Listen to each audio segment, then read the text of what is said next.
not savages. Apes fight only to survive. That human can kill ape. About 3 years ago, we spoke to you when Dawn of the Planet of the Apes was out. And you were saying about how obsessed you were with the originals when you were a kid. Sure.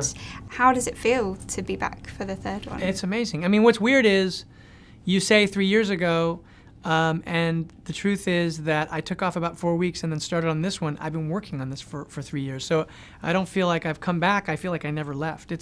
We didn't really take a break. We just kept going. And I was really excited because I felt like I learned so much on Dawn, and I felt like we could go further and we could go deeper and we could be more ambitious, and we could even take the time to go back and watch all of those originals, which we did. Mark Bomback and I, when we started, we were like, hey, let's now go back and do the thing we didn't have time to do on Dawn and watch every Apes film.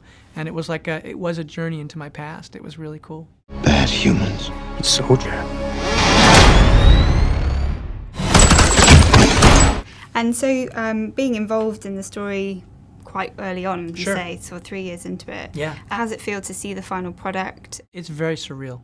It's surreal because I've been working on it for 3 years, and these effects, the way that they're done, they're never fully in place. Your movie doesn't look like the movie you're making until the very end. You're still waiting on the last day as you're finishing the movie for your last shots. So you get to look at the movie, and at the moment you really see everything, you have to hand it off.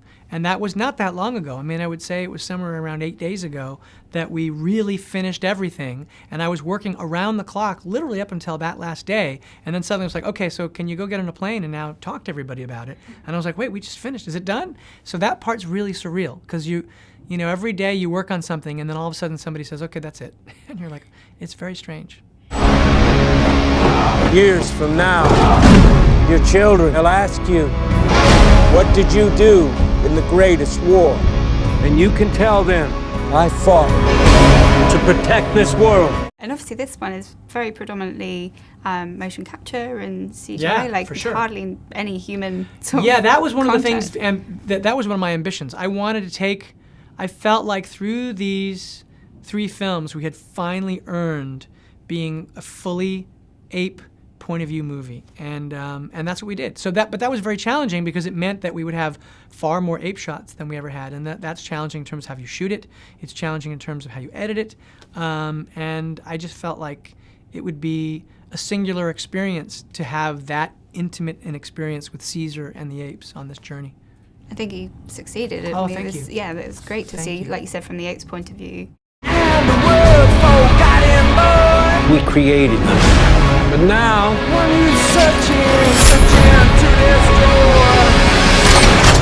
we will bring an end to their kind. I've heard that there's ideas for the 4th one. Yeah. How do you feel that you have sort of shaped the way for the sort of way the 4th one will be? Well, for me, the idea of what's so interesting about the series for me, this trilogy, is that you have, as a signpost, way off in the distance, the '68 movie. And that movie tells you it becomes a Planet of the Apes. So we know the end of the story. We don't have to worry about that. That's the burden's removed. Instead, it becomes, how do we get from here to there? And that story is about specificity, about character, about really the inner workings of what takes us from a world like that, from a world like this into a world like that. And one of the things that we did in the planting of Bad Ape was where he came from was when Mark and I were talking about this idea that the virus could have spread, and as it wiped out the world, that it would have spread back to other apes in other places, and that there might actually be apes that were not Caesar's apes who had gained intelligence.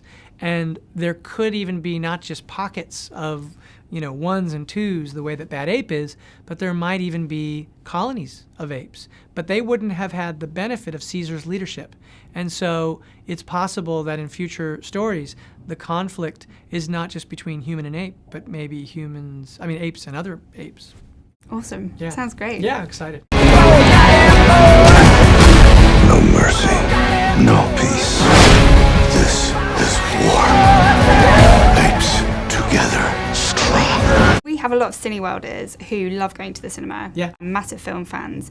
Wondering if you could tell me what your favourite thing about the cinema experience is. Oh my gosh. Well, for me, movies are about empathy. The idea is that you go and you submit to a movie for an experience for, 2 hours, and during that time you become emotionally someone or something you are not. And that's my favorite thing about going to the movies, is to watch the ways in which you can recognize yourself in the experience of others who are not you. And in this case, obviously you're doing that with apes. You're becoming an ape for 2 hours. And I think that's cinema's highest calling. I think it's also the most thrilling part of cinema, is this idea of this immersive experience where you become. I did not start this